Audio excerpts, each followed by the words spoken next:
Alright guys, so just out snowshoeing my property now along the outer edge, looking for tracks and stuff like that just to see what's going on.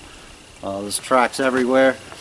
We're in a pretty good stand. It's a pine-ish area.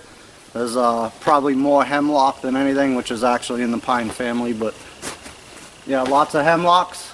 So while we're here, I wanted to do, nothing new to videos, but I have yet to do it, and my thought process and mindset are going, in different directions nowadays. So figured I'd just shoot something quick for you guys while I'm out here scouting around.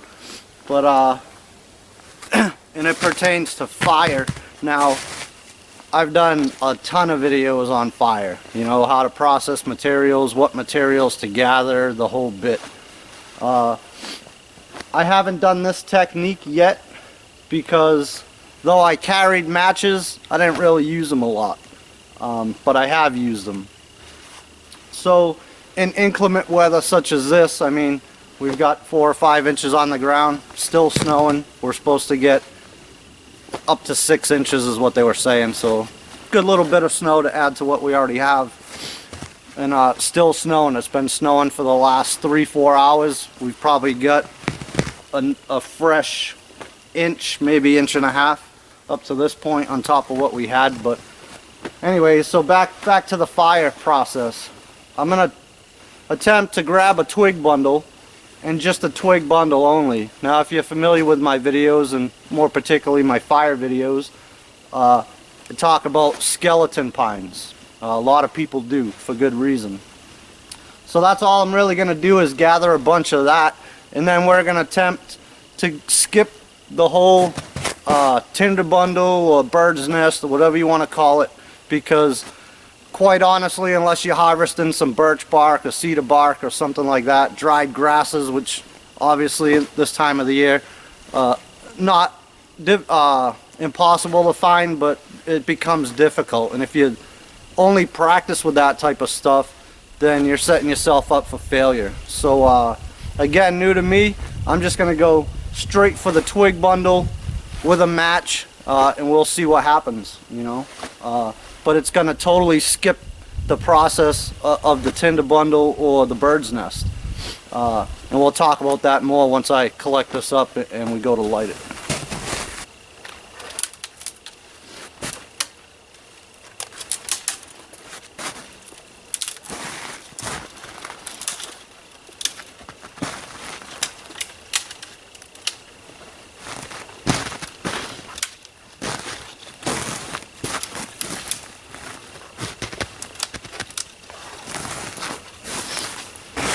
Alright, so the difference in the skeleton pines that I'm collecting now opposed to any other time where I would have a tinder bundle or something like that is I'm going for the even smaller stuff, the smallest I can possibly find.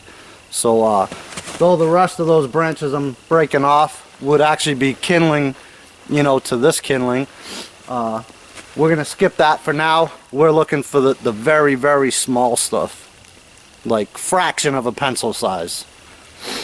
So that's what we're after. When I get a good enough bundle of this, I'll come back and show you what that looks like. Alright, so this is what I got, just a small twig bundle for now. But the best portion of this twig bundle, sorry, is from right here this way actually. It's not this yet. But what I have to do to that is minimize all this stuff that you can see through at the top. Break that in half and put it back towards the middle. Now, like I said, there's a bunch of different videos out there on YouTube that show this, and a lot of them will talk about, the broken ends there that expose the oils and stuff in the pine, and then lighten the end of that. That's not how I'm going to do it. Get all this here. Break off the rest of this little stuff, again putting it back towards the middle, and now I have a thicker twig bundle, and I'm gonna attempt to light it right in the middle where that small stuff is. Again, it really didn't take me any time at all to gather this.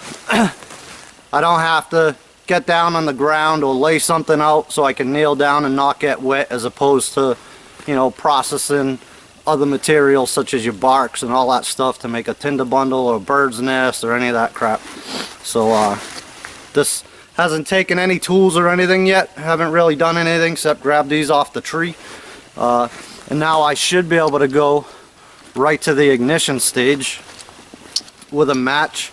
These happen to be storm-proof matches because that's all I have. I do have some strike anywhere matches en route, but we'll try the one match deal and see what happens.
Now once I catch that a bit more, you'll see the smoke start going a little better.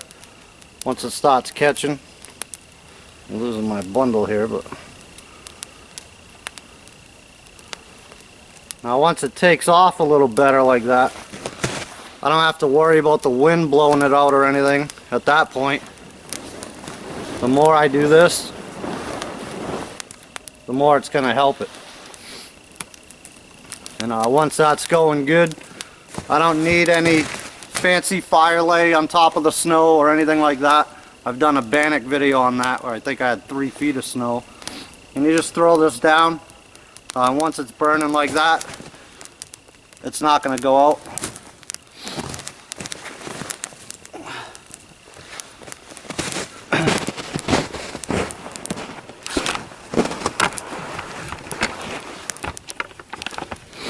And again, that's just a twig bundle and a match.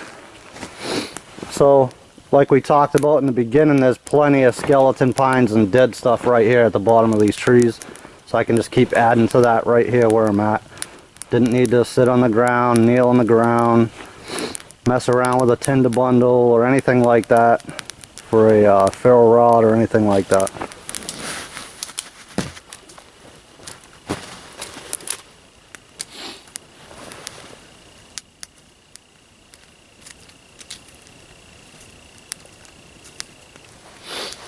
Alright guys, so I hope you enjoyed that quick video, just a one match fire, straight to a twig bundle. Again, no bird's nest, a tinder bundle or anything like that really needed.